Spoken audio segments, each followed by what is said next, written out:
ॐ अज्ञानतिमिरन्धस्य ज्ञानाञ्जनशलाकया चक्षुरुन्मिलितं येन तस्मै श्रीगुरवे नमः।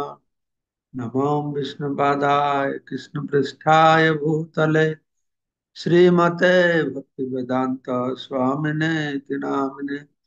नमस्ते सारस्वती देवे गौरवाणी प्रचारिणे निर्विशेष शून्यवादी पाश्चात्य देशतारिणे वाञ्छाकल्पतरुभ्यश्च कृपा सिन्धुभैव च पतितानां पावनेभ्यो वैष्णवेभ्यो नमो नमः।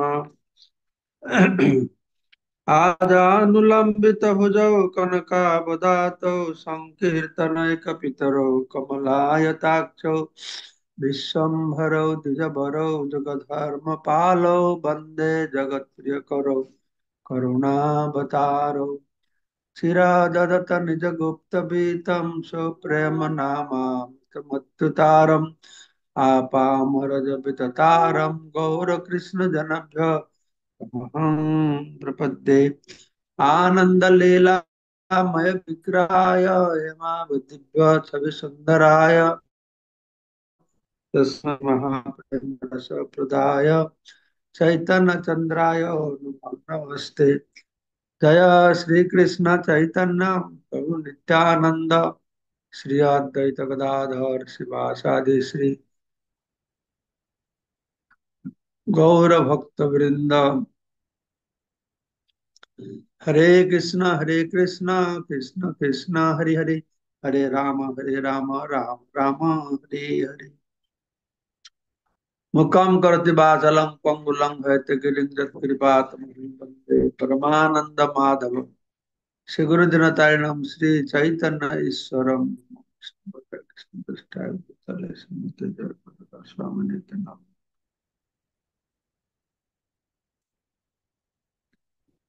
আমরা শ্রী চৈতন্য চরিতামৃত আদিলীলা দশম অধ্যায় পাঠ করে শ্রবণ করছি। কালকে আমরা পাঠ করেছিলাম শ্রীবাস ঠাকুর আর তার তিন ভাই শ্রীবাস, শ্রীরাম, শ্রীপতি, শ্রীনিধি। চারি ভাই সবন সে করে হে চৈতন্য রে সেবা, গৌরচন্দ্র বিনা নাহি জানে দেবী দেবা। এরা সবন সে মানে পুরো পরিবার মহাপুরুষ সেবা করতেন। গৌরচন্দ্র ছাড়া অন্য কোন দেবাদেবী জানতেন না। ছিল নরোত্তম দাস ঠাকুর বলেছেন, অন্য দেবাশ্রয় নাই তোমারে কহিনু ভাই, এই ভক্তি পরম কারণ। কেউ যদি ভগবানের একনিষ্ঠ শুদ্ধ ভক্ত হতে চান, তাহলে তার অন্য কোনো দেবদেবীর শরণাগত হওয়া উচিত নয়।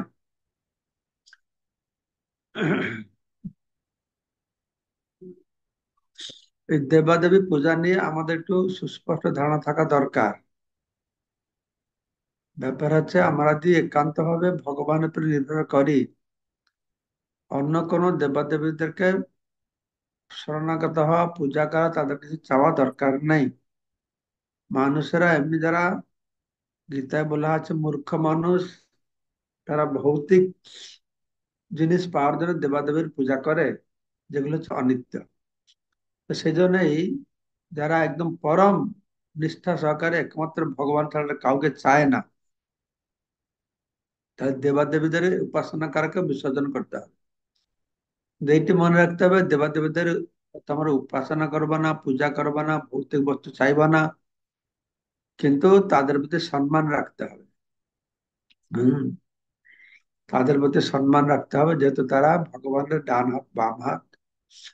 কিন্তু কখন ভগবান সঙ্গে সমান নয় বা ভগবান থেকে স্বতন্ত্র নয়, এই কয়েকটা জিনিস মনে রাখতে হবে। তাদেরকে ভগবান থেকে সমান বলে মনে করলে হবে না, ভগবান থেকে স্বতন্ত্র বলে মনে করলে হবে না। তাদের কাছে বিষয়, জড় বিষয় ভোগবস্তু চাওয়া, সেটা চলবে না। তাহলে কি হবে? তাহলে যারা যারা শুদ্ধ ভক্ত, তাদের এরকম করতে হবে।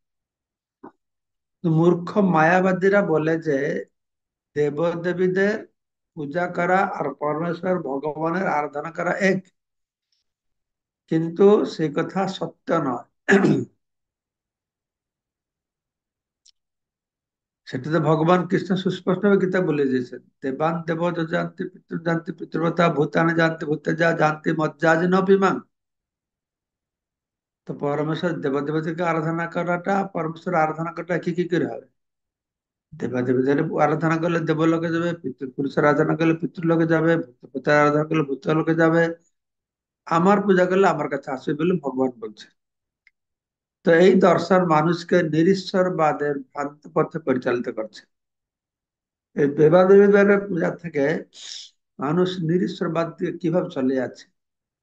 যারা ভগবান সম্বন্ধে কিছু জানে না, তারাই মনে করে যে যে কোনো একটি কল্পিত রূপ বা যে কোনো মূর্খ পাষণ্ডকে ভগবান বলে গ্রহণ করা যায়। আমাদের এই রোগটা হিন্দু সমাজে প্রচুর প্রভাব ফেলেছে। আমাদের একটা গোড়ায় গল, ভগবানকে নিরাকার বলে মনে করা, নিরাকার থেকে সাকার ভগবান এসছে বলে মনে করা, এবং পঞ্চ উপাসনা, নিরাকার ভগবান 5 রূপে প্রকাশিত হয়েছেন। তো এই সমস্ত ফলে কি হচ্ছে, মানুষ নিরাকার প্রতি ভালোবাসা হবে কেন, প্রেম করবে কেন? মানে সে নিরাকার থেকে মাঝে মাঝে সাকার হয়। তো যে সাকার স্বরূপটা নিত্য নয়, তার সঙ্গে প্রেম করবে কেন, ভালোবাসবে কেন? আচ্ছা, তারপরে বলা হলো যে এইটাও আমি শুনেছি যে আমি দেবী দুর্গা রূপে কল্পিত করি, কিছু কল্পিত করে, শিব রূপে কল্পিত করে, কিন্তু দেবা দেবীরা পর্যন্ত কল্পিত নয় এরা। হম, এদের স্বরূপ আছে, ভগবানের একটা স্বরূপ আছে, যে যেই রকম তাকে সেই রকম মানতে হবে। কোন একটি কল্পিত রূপ বা যে কোনো মূর্খ পাষণ্ডকে ভগবান বলে গ্রহণ করবে। যেহেতু আমরা যে কোনো কল্পিত রূপকে ভগবান বলে গ্রহণ করছি, তাই তার সুযোগ নিয়ে যে সাধারণ মানুষ একটু চমৎকারতা দেখাতে পারলে সেও ভগবান হয়ে যাচ্ছে, আর মূর্খ মানুষেরা তাকে ভগবান বলে উপাসনা করছে। এই সমস্যাটা রয়েছে। এই ধরনের সস্তা ভগবান অথবা ভগবানের অবতারকে গ্রহণ করা প্রকৃতপক্ষে নাস্তিকতা। ভগবানকে মানা আস্তিক, আর কল্পিত ভগবান, তৈরি করা ভগবান, মন গড়া ভগবান তো নাস্তিক হবে না। যদি ভগবানকে মানাটা আস্তিক, তাহলে এগুলো সব নাস্তিক হবে। তাই বুঝতে হবে যে যারা বিভিন্ন দেবদেবী পূজা করে অথবা ভূমিফড় অবতারদের পূজা করে, তারা সকলেই নাস্তিক। ভগবানকে মানাটা আস্তিক, আরো মন গড়া ভগবান যাকে তাকে ভগবান বলে বলা, সেটা হচ্ছে নাস্তিক। ভগবত গীতার সপ্তম অধ্যায় বিষ্ণু রসুলকে বর্ণনা অনুসারে তাদের জ্ঞান অপহৃত হয়েছে। সেখানে বলা আছে কামস্থৈহৃত জ্ঞান প্রপদ্যন্তে অন্য দেবতা। এটা গীতার কথা। যারা অন্য দেবতাদেরকে প্রপত্তি করেছে, কেন না কামস্থৈহৃত জ্ঞান, তাদের জ্ঞান অপহৃত হয়েছে, কামের বশবর্তী হয়, ইন্দ্রিয় ভোগের বশবর্তী হয়। তারা অন্য দেবতাদেরকে পূজা করছে, তাদের জ্ঞান অপহৃত হয়েছে। জড়জাগতিক কামনা বাসনার প্রভাবে যাদের জ্ঞান অপহৃত হয়েছে, তারাই বিভিন্ন দেবদেবীর শরণাগত হয়। একদম সুস্পষ্ট ভাবে কৃষ্ণ বলে দিয়েছে কামস্থিত জ্ঞান প্রপদ্যন্তে অন্য দেবতা। দুর্ভাগ্যবশত যারা কৃষ্ণ ভাবনার অমৃত আস্বাদন করেননি, যথাযথভাবে বৈদিক জ্ঞান হৃদয়ঙ্গম করেননি, তারাই যে কোনো পাষণ্ডকে ভগবানের অবতার বলে গ্রহণ করে। আমাদের দেশে এরকম ভগবানের সংখ্যা কোনো কম নেই, এবং তাদের মতবাদ হচ্ছে যে কেবলমাত্র দেবদেবীর পূজা করেই ভগবানের অবতার হওয়া যায়। হিন্দু ধর্মের নামে সমস্ত জগা খিচুড়ি চলছে। প্রভুপাদ বলছেন হিন্দু ধর্মের নামে সব জগা খিচুড়ি চলছে, কিন্তু কৃষ্ণ ভাবনামৃত আন্দোলন তা সমর্থন করে না। প্রকৃতপক্ষে আমরা তার তীব্র নিন্দা করি। এই সমস্ত দেবদেবীর পূজাকে এবং তথাকথিত সমস্ত অবতারের পূজাকে শুদ্ধ কৃষ্ণ ভক্তির সঙ্গে এক বলে মনে করা কখনোই উচিত নয়। কেউ পূজা করুক না করুক, এটা নিন্দা প্রশংসা ব্যাপারটা শুধু নয়, অন্ততপক্ষে এইটুকু জানা দরকার, তোমরা যদি দেবাদেবী পূজা করতেই চাও, ভৌতিক বাসনা পূর্ণ করতে চাও, ঠিক আছে করো বাবা, এটা তো ভগবান শাস্ত্রে বলেছেন। তো ভৌতিক বাসনা দেবদেবীকে পূজা করো করো, কিন্তু এই দেবদেবীদেরকে পূজা করা কৃষ্ণ ভক্তি করা একই, এটা বলো না। যত মত তত পথ। হ্যাঁ, যা করো সব ঠিক, এটা বলো না। হম, দেবাদেবীদেরকে পূজা করা আর ভগবান অন্তত এটা করা ঠিক না। যারা পূজা করছে ভৌতিক বাসনা আছে, ঠিক আছে করো তোমরা, কিন্তু অন্ততপক্ষে ভগবান দেবাদেবীকে পূজা করলে কৃষ্ণের পূজা হয়ে যাবে, এটা যেন মনে না করে। সম্পূর্ণ দুটো আলাদা। যেরকম আমি যখন ট্রাইবাল প্রচারে যাই, তো কোনো ট্রাইবাল মোরাল সঙ্গে দেখা করতে যাই, তারা মদ খায়, কিন্তু মদ খেয়ে থাকলে ওরা বললে না আমি মদ খেয়েছি, মহারাজের সামনে যাবো না। তারা মদ খায় কিন্তু তারা জানে যে এটা ভালো নয়, তাই না? এটা ভদ্রলোকের কাজ নয়, এটুকু জানে না। তারা পরিস্থিতির সম্মুখীন হোক বা যে কোনো কারণে হোক, নিজেকে নিয়ন্ত্রণ করতে না পারে তারা মদ খাচ্ছে, কিন্তু তারা জানে যে মদ খাওয়াটা ঠিক নয়, বা যারা মদ খায় না তাদের থেকে আমরা নিকৃষ্ট। ঠিক সেই রকম যে সমাজে এইটুকু জ্ঞান থাকে, আমরা দেবদেবীদের পূজা করছি যেহেতু আমাদের ভৌতিক কামনা বাসনা আছে, কি করা যাবে, আমরা কৃষ্ণ ভক্ত হতে পারি না, বা কৃষ্ণ ভক্ত সঙ্গে দেবদেবীর পূজাটা একই নয়, এইটুকু যদি সমাজে প্রচলিত হয় তাহলে অনেক কল্যাণ হবে। কিন্তু দুর্ভাগ্যবশত তথাকথিত প্রচারকেরা তা সব এক করে দিয়েছে। এইভাবে আমাদের আহ ধর্মের মধ্যে সনাতন গোজামিল ঢুকে গেছে, বা গোজামিল ভাবে মানুষকে বোঝানো হচ্ছে, গোজামিল দিয়ে মানুষকে বোঝানো হচ্ছে ভগবান নিরাকার, নিরাকার থেকে সাকার, দেবাদেব পূজা কর, ভগবান পূজা কর, সব একই। এই বিভিন্ন প্রকারের সমস্যা রয়েছে। ঠিক আছে, তো 12 নম্বর শ্লোকে বলছেন, আচার্য রত্ন নাম ধরে বড় এক শাখা, তার পরিকর তার শাখা উপশাখা। যেরকম শ্রীরাম শ্রীনিবাস ঠাকুর, শ্রীরাম আহ শ্রীনিধি এরা ছিল, আর এটা হচ্ছে আচার্য রত্ন।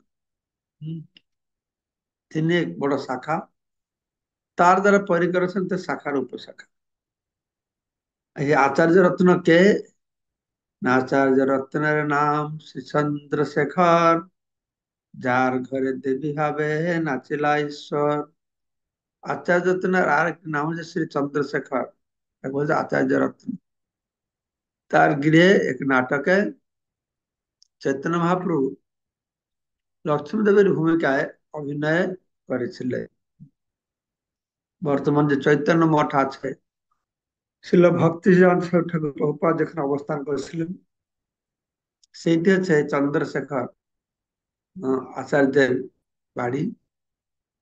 তো সেখানে নাটক করছিল মহাপ্রভু লক্ষ্মীদের ভূমিকায়, নাটক করেছিলেন, সেখানে সচী মাতাও ছিলেন, সচী মাতা দেখতে গেছিলেন।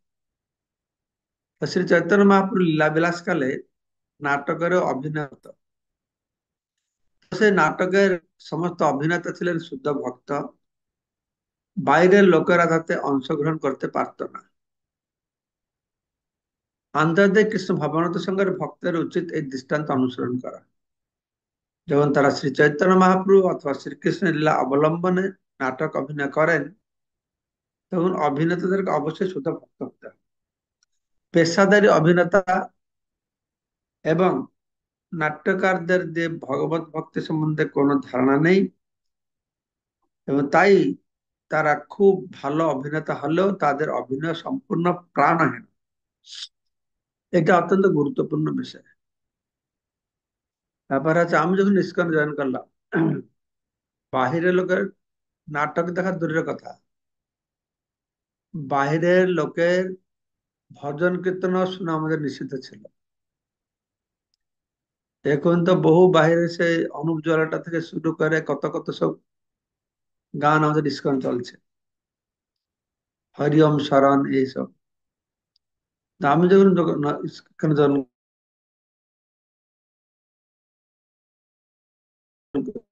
করলাম, বম্বে থেকে হরিওম শরণ প্রথম ক্যাসেট নিয়ে এসেছিল, ওরা টেবুল আগে বিক্রি করছিল, আমাদের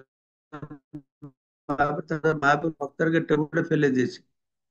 সেখানে তোমার কর্ম লোকের গান আসলো, ভজন হলো শুনতে নেই, সর্বচেষ্ট যথা পয়ম হয়ে যাবে। আর ভজন তো দূরের কথা, এমনকি তখন আমার সুস্পষ্ট মনে আছে, যখন ইস্কন ঢুকলাম, ভগবানের ফটো যদি বাহিরের লোক হাত পেন্টিং থাকে, সেটাও আমাদের দেখতে বারণ করা ছিল।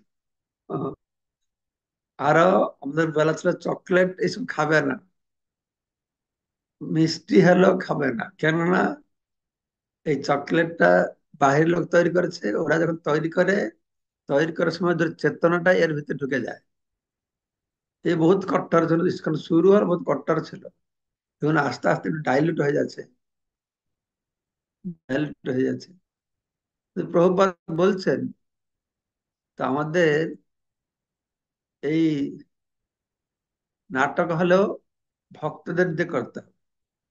গুরু মহারাজ কলির দুঃস্বপ্ন নাটক করেছিলেন, তিনি লিখেছিলেন, তিনি নিজে ডাইরেকশন দিতেন, আর আমাদেরকে নিয়ে গ্রামে গ্রামে আমরা নাটক করতাম, নাটকের মধ্যে প্রচার শুরু করেছিলেন। ওনার সঙ্গে আমাদের থাকতেন 1-1.5 মাস, মানে আমাদের সঙ্গে থাকতেন 1 মাস 15-20 দিন থাকতেন। তো এটাই প্রভু তুলে ধরেছেন, পেশাদারিদের নাটক দেখলে এটা প্রাণহীন। আর এটা ভক্তি দেবীও বলেছেন, ভক্তি দেবীও বলেছেন যে আমার কথা যদি পেশাদারি লোকদের মুখ থেকে আসে, তাহলে আমি তার মধ্যে নেই। এটা নারদ মুনিকে বলেছেন সুস্পষ্ট ভাবে। পেশাদারিরা যদি আমার সম্পর্কে বলে তাহলে, বা ভগবান সম্পর্কে বলে, তো ভক্তি সেখানে নাই, আর এর থেকে আর বেশি কি বলা হবে। পেশাদের কাছ থেকে যে হরে কৃষ্ণ মহামন্ত্র শ্রবণ করি, সেটাও সর্বোচ্চ যথাপয়ম। তো এই টাকা দিয়ে কীর্তন দল নিয়ে আসা, এ করা, টাকা দিয়ে কথাকারদেরকে নিয়ে আসছে, এগুলি তো আমাদের নবদ্বীপে এই কথাকার হওয়ার জন্য ট্রেনিং সেন্টার আছে, কি করে কথাকার হতে পারে ভালো ট্রেনিং, টাকা দিয়ে পড়াশোনা করে কথাকার হবে, তারপরে বিভিন্ন জায়গায় কথা করে টাকা ইনকাম করে পরিবার ভরণ পোষণ করে। আমি তো শুনলাম এক একটা কথাকার বৃন্দাবন আছে, 15 লাখ 20 লাখ টাকা দিতে হয় কথা করার জন্য। শুনতে খুব ভালো লাগে, খুব সত্যি মজার, খুব মনোরঞ্জন হবে, কিন্তু এখানে বলা আছে না, এটা সম্পূর্ণ প্রাণহীন, এটা করা ঠিক না। ছিল ভক্তি সিদ্ধান্ত সরস্বতী ঠাকুর এই ধরনের অভিনেতাদের বলতেন যাত্রা দলে নারদ। ছিল প্রভুপাদ এটা প্রাণহীন বলে বলেছেন, আর তার গুরুদেব ছিল ভক্তিসিদ্ধান্ত ঠাকুর প্রভুপাদ, তিনিও এটাকে আহ, যাত্রা দলে নারদ বলেছেন। কখনো কখনো যাত্রা দলের কোন অভিনেতা নারদ মুনির ভূমিকা অভিনয় করে, যদিও তার ব্যক্তিগত আচরণ কোনো মতে নারদ মুনির মতো নয়, কারণ সে ভক্ত নয়, সে ভক্ত নয়, তাহলে সে নারদ মুনির মতন হবে কি করে? যাত্রা দলে সে নারদের একটা রোল করছে। শ্রী চৈতন্য মহাপ্রভু ও শ্রীকৃষ্ণ লীলা সম্বন্ধে নাটক, এই ধরনের অভিনেতাদের কোনো প্রয়োজন নেই।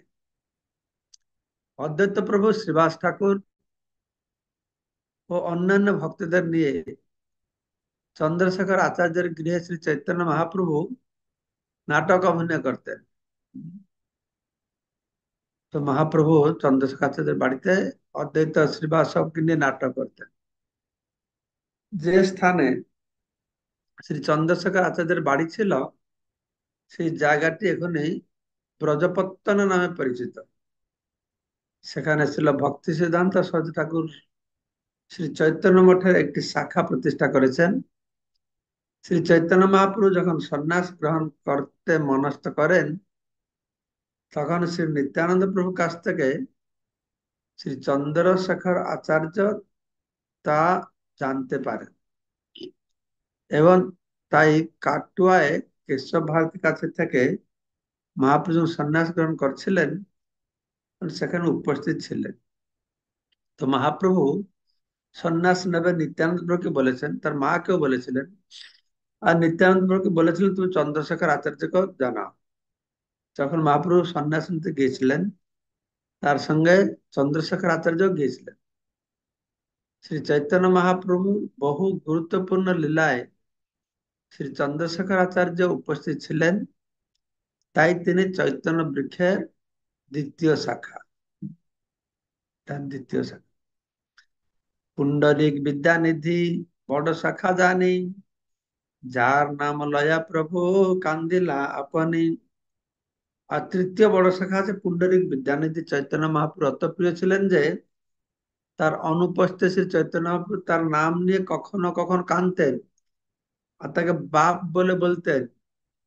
তিনি ছিলেন বৃষভানু রাজার অবতার। যেহেতু মহাপ্রভু রাধারানী ভাব নিয়ে এসেছেন, তাই তাকে বাপ বলে বলতেন।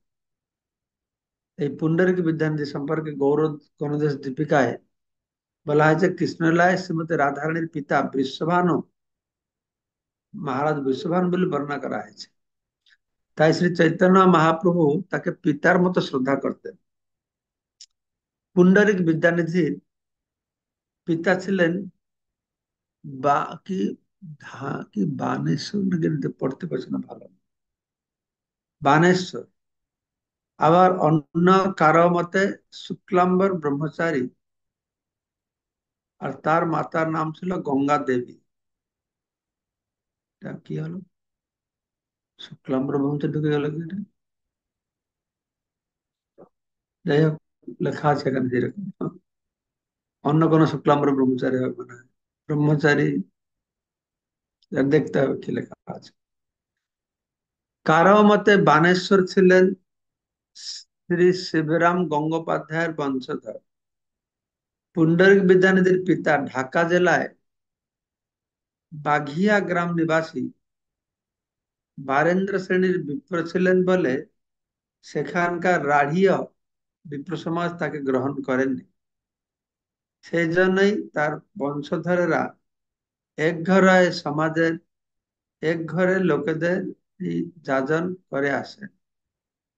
সেটা ভক্তেন্দ্র ঠাকুর তার অনুবাসে বলেছেন, এই পরিবারের এক বংশধর সরোজানন্দ গোস্বামী নাম ধারণ পূর্বক বৃন্দাবনে অবস্থান করছেন।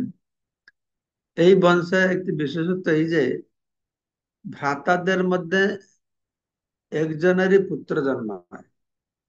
তিন চার ভাই থাকবে কিন্তু একজনের ছেলে হবে, আর সবার ছেলে হবে না।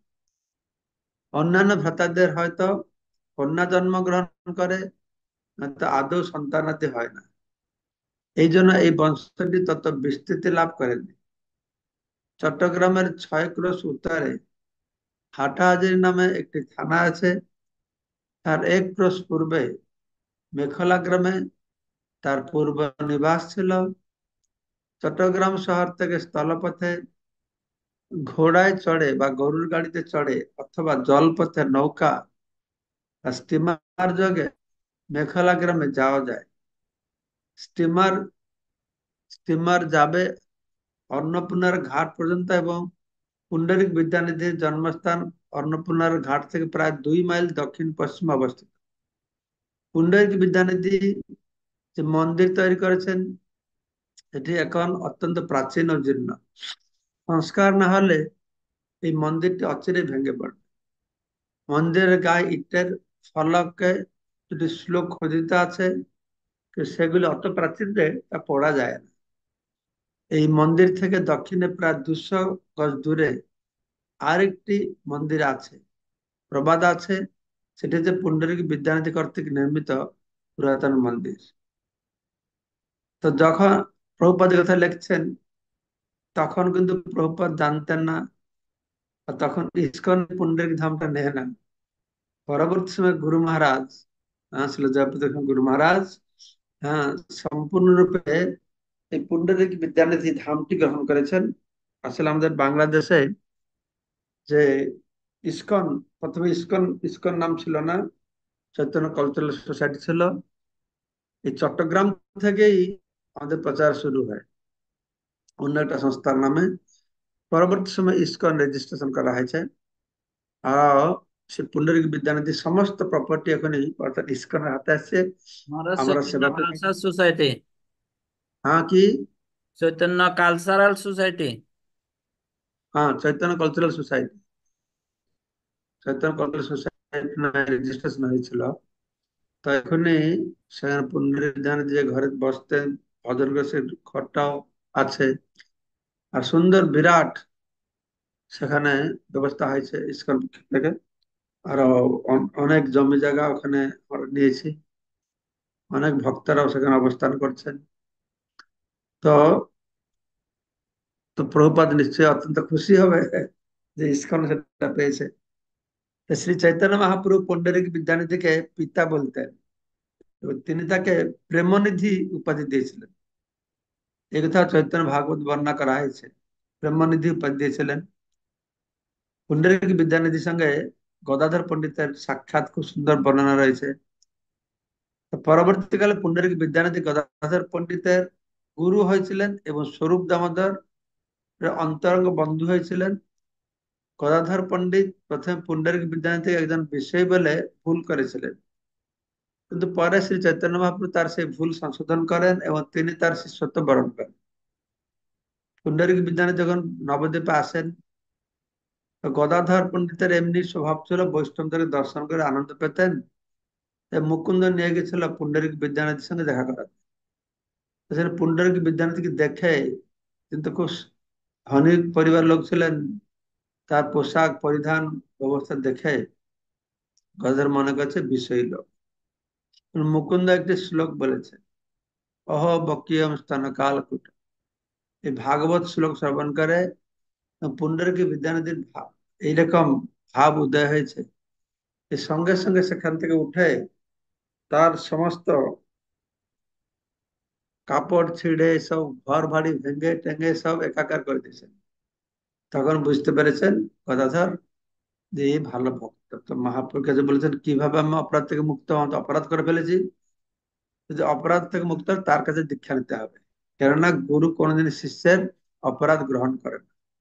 তো মহাপ্রভু এটা শুনে খুব খুশি হয়েছেন, মহাপ্রভু অনুমোদন করেছেন, তিনি পুন্ডরিক বিদ্যানিধির কাছ থেকে দীক্ষা গ্রহণ করেন।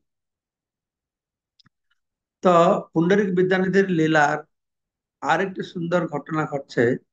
জগন্নাথ মন্দিরের পূজারীদের তিনি সমালোচনা করেছিলেন। তো সেই জন্য জগন্নাথ দেব স্বয়ং তাকে তিরস্কার করেন এবং তার গালে চাপড় মারে। তার মাড়ুয়া বস্ত্র নাকি পড়ায়, তো সেটা মার দেওয়া বস্ত্র পড়ায় পুরী পান্ডারা, সেই নিয়ে একটা কিছু মন্তব্য করেছিলেন মনে হয়। সেই জন্য যখন তাকে থাপড় মেরেছিলেন, যারা রামানুজাচার্য জগন্নাথ মন্দিরের সেবা পূজার কিছু পরিবর্তন চাইলে তাকে নিয়ে উড়িয়ে একদম কর্মক্ষেত্রে ফেলে দিয়েছিলেন। হম। চৈতন্য ভাগবতের অন্তখণ্ডের দশম অধ্যায় সেই ঘটনা বর্ণিত আছে। আপনার চৈতন্য ভাগবত থেকে পড়তে পারেন বিশদ ভাবে জানতে পারবেন। ছিল ভক্তিচাঁদ সরস্বতী ঠাকুর আমাদের বলেছেন যে পুন্ডরিক বিদ্যানিধির দুজন বংশধর এখনো বর্তমান আছে। তাদের নাম হরকুমার স্মৃতি তীর্থ ও কৃষ্ণ কিঙ্কর বিদ্যা অলঙ্কার। আরো অধিক তথ্যের জন্য বৈষ্ণব মঞ্জুষা নামক অভিধান আলোচনা করা যেতে পারে। বৈষ্ণব মঞ্জুষা অভিধানে এই ব্যাপারে আর লেখা আছে। তো জানি না, এখান তো হরকুমার স্মৃতি তীর্থ নাম লিখে দেওয়া হয়েছে। এখন যে বংশধর কোথায় আছে, আমাদের চট্টগ্রামের ভক্তরা খুঁজে বাহির করতে পারে। তো এই পর্যন্ত আজকে আমরা অধ্যয়ন করলাম। এইখানে রহিল গ্রন্থ অমৃত লহরী, বদন বলিয়া সবে বল হরি হরি। হরে কৃষ্ণ। মল্লিকা চিত্রা মাতাজি কি বলছেন আপনি?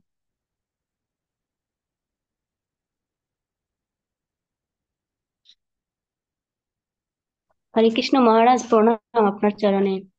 মহারাজ, এখানে যে উম, এই যে পুণ্ডরিক বিদ্যানিধির পিতা, এই যে ঢাকা জেলার বাঘিয়া গ্রাম নিবাসী বারেন্দ্র শ্রেণীর বিপ্র ছিলেন বলে, এই যে বারেন্দ্র শ্রেণীর, এই বারেন্দ্র অর্থে কি বোঝানো হয়েছে মহারাজ? আমি জানি না। তো এই তো বিপ্র এখানে, আবার সেখানকার রাঢ়ী বিপ্র সমাজ তাকে গ্রহণ করেননি। বিপ্রই আবার বিপ্র সমাজ কেন এটা গ্রহণ করলেননি, এই ব্যাপারটা মহারাজ একটু। এটা তুমি পড়ো, মঞ্জুষা যে বই আছে, আর ডিটেল ভাবে কেন গ্রহণ করেনি ব্যাপারে। বিপ্র সমাজ হলেও বিভিন্ন প্রকার ব্রাহ্মণ আছে না, ব্রাহ্মণ সমাজের মধ্যেও বিভিন্ন ছোট বড় বিভিন্ন প্রকার ব্রাহ্মণ রয়েছেন, তাদের বিভিন্ন প্রকার কার্য রয়েছে। এই জন্য কে যাজ্ঞিক ব্রাহ্মণ আছেন, বিভিন্ন প্রকার ব্রাহ্মণ আছেন, যে ছোট বড় আছে, ঠিক আছে।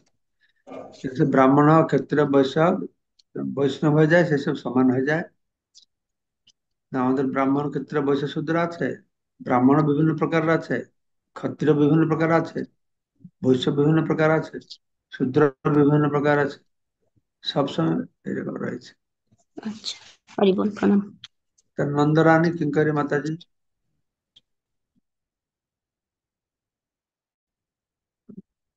হরে কৃষ্ণ, ধন্যবাদ, প্রণাম মহারাজ।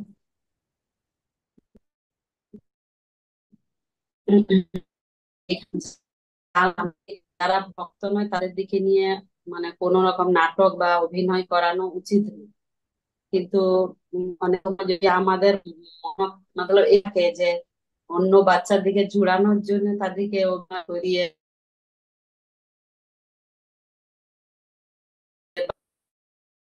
বা করে বা সেটা যেখানে কোনো থাকি প্রবলেম। ওখানে অ্যাকচুয়ালি ভক্ত নেই, বেশি বাচ্চা সেরকম নেই। তো আমরা অন্য বাচ্চার দিকে নিয়ে কিছু কিছু ড্রামা শিখাচ্ছি, বা এলে মানে আরতি করাচ্ছি বা মালা জপ করানো শিখাচ্ছি। তো না, কোনো এতে প্রবলেম প্রবলেম নাই, হবে মনে হচ্ছে? কোনো প্রবলেম নাই। সুভাষিনী মাতাজি সুভাষিনী মাতাজি কি বলছে? হরে কৃষ্ণ মহারাজ, আপনার শ্রী চরণে কোটি কোটি প্রণাম। মহারাজ, অমৃত মায়ের চৈতন্য চৈতামৃত ক্লাসের জন্য ধন্যবাদ। মহারাজ, আপনার মুখ থেকে দুইবার আমরা ভাগবত গীতা শ্রবণ করেছি, অনেক ভালো লাগছে। আর শ্রী চৈতন্য চৈতামৃত শ্রবণ করেছি, অনেক ভালো লাগছে। মহারাজ, আপনার থেকে শ্রীমদ্ ভাগবতম শ্রবণ করেছি, অনেক ভালো লাগছে, অনেক সুন্দর, অমৃতময়। মহারাজ, এটা কি কখনো সম্ভব? আমাদের সবগুলোই খুব মজে। আপনার শ্রীমুখে এত সুন্দর প্রাঞ্জল ব্যাখ্যা। মহারাজ, এটা কি সম্ভব হবে যে আহ, আপনার শ্রীমুখ থেকে আমরা নিত্য চৈতন্য চৈতামৃত আর শ্রীমদ্ ভাগবত শ্রবণ করব অল্প সময়ের জন্য হলো? হরে কৃষ্ণ, দণ্ডবাদ, প্রণাম মহারাজ আপনার শ্রী চরণে। এখন তো প্রতিদিন আধ ঘন্টা চৈতন্য চরিতামৃত পাঠ আছে বাংলায়, আর উড়িয়াতে আধ ঘন্টা গীতা পাঠ হচ্ছে 4:30 বিকালে। এখন ভাগবত কখন সময় হবে দেখে করতে হবে। করলে ভালো হয়, আমার জন্য ভালো। তাহলে আমি নিয়মিত একটু ভাগবত শুনতে পারবো, দেখতে হবে সময় করে পারে। ঠিক আছে, সবাইকে অশেষ ধন্যবাদ আজকে অনুষ্ঠান যোগদান করবার জন্য। বাঞ্ছা কল্পতরুভ্যশ্চ কৃপা সিন্ধুভ্যেব চ চিদানন্দ পতিতানাং পাবনেভ্যো বৈষ্ণবেভ্যো নমো নমঃ।